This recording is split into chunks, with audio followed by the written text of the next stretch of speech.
அப்போஸ்தலனாகிய பவுல் தெசலோனிக்கேயருக்கு எழுதின முதலாம் நிருபம் 5ஆம் அதிகாரம். சகோதரரே, இவைகள் நடக்கும் காலங்களையும் சமயங்களையும் குறித்து உங்களுக்கு எழுத வேண்டுவதில்லை. இரவிலே திருடன் வருகிற விதமாய் கர்த்தருடைய நாள் வருமென்று நீங்களே நன்றாய் அறிந்திருக்கிறீர்கள். சமாதானமும் சௌக்கியமும் உண்டென்று அவர்கள் சொல்லும்போது, கர்ப்பவதியானவளுக்கு வேதனை வருகிறது போல அழிவு சடிதியாய் அவர்கள் மேல் வரும். அவர்கள் தப்பி போவதில்லை. சகோதரரே, அந்த நாள் திருடனைப் போல உங்களை பிடித்து கொள்ளத்தக்கதாக நீங்கள் அந்தகாரத்தில் இருக்கிறவர்கள் அல்லவே. நீங்கள் எல்லாரும் வெளிச்சத்தின் பிள்ளைகளும் பகலின் பிள்ளைகளுமாய் இருக்கிறீர்கள். நாம் இரவுக்கும் இருளுக்கும் உள்ளானவர்கள் அல்லவே. ஆகையால் மற்றவர்கள் தூங்குகிறது போல நாம் தூங்காமல் விழித்து கொண்டு தெளிந்தவர்களாய் இருக்க கடவோம். தூங்குகிறவர்கள் ராத்திரியிலே தூங்குவார்கள், வெறி கொள்ளுகிறவர்கள் ராத்திரியிலே வெறி கொள்ளுவார்கள். பகலுக்குரியவர்களாகிய நாமோ தெளிந்தவர்களாய் இருந்து விசுவாசம், அன்பு என்னும் மார்க்கவசத்தையும் இரட்சிப்பின் நம்பிக்கை என்னும் தலைச்சீராவையும் தரித்து கொண்டிருக்க கடவோம். தேவன் நம்மை கோபாக்கினைக்கென்று நியமிக்காமல் நம்முடைய கர்த்தராகிய இயேசு கிறிஸ்து மூலமாய் இரட்சிப்படைவதற்கென்று நியமித்தார். நாம் விழித்திருப்பவர்களானாலும் நித்திரை அடைந்தவர்களானாலும் தம்முடனே கூட நாம் ஏகமாய் பிழைத்திருக்கும்படி அவர் நமக்காக மரித்தாரே.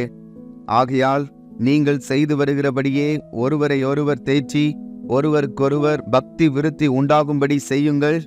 அன்றியும் சகோதரரே, உங்களுக்குள்ளே பிரயாசப்பட்டு கர்த்தருக்குள் உங்களை விசாரணை செய்கிறவர்களாய் இருந்து உங்களுக்கு புத்தி சொல்லுகிறவர்களை நீங்கள் மதித்து அவர்களுடைய கிரியை நிமித்தம் அவர்களை மிகவும் அன்பாய் எண்ணிக்கொள்ளும்படி உங்களை வேண்டிக் கொள்ளுகிறோம்.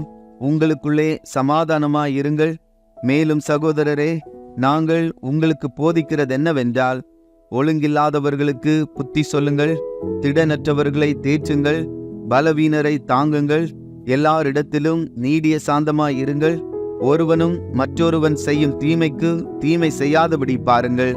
உங்களுக்குள்ளும் மற்ற யாவருக்குள்ளும் எப்பொழுதும் நன்மை செய்ய நாடுங்கள். எப்பொழுதும் சந்தோஷமாய் இருங்கள். இடைவிடாமல் ஜெபம் பண்ணுங்கள்.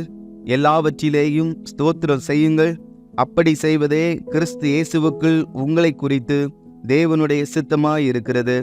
ஆவியை அவித்து போடாதிருங்கள். தீர்க்க தரிசனங்களை அற்பமாய் எண்ணாதிருங்கள். எல்லாவற்றையும் சோதித்து பார்த்து நலமானதை பிடித்து கொள்ளுங்கள். பொல்லாங்காய் தோன்றுகிற எல்லாவற்றையும் விட்டு விலகுங்கள். சமாதானத்தின் தேவன் தாமே உங்களை முற்றிலும் பரிசுத்தமாக்குவாராக.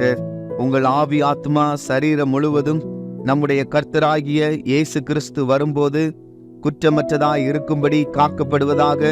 உங்களை அழைக்கிறவர் உண்மையுள்ளவர், அவர் அப்படியே செய்வார். சகோதரரே, எங்களுக்காக வேண்டிக் கொள்ளுங்கள். சகோதரர் எல்லாரையும் பரிசுத்த முத்தத்தோட வாழ்த்துங்கள்.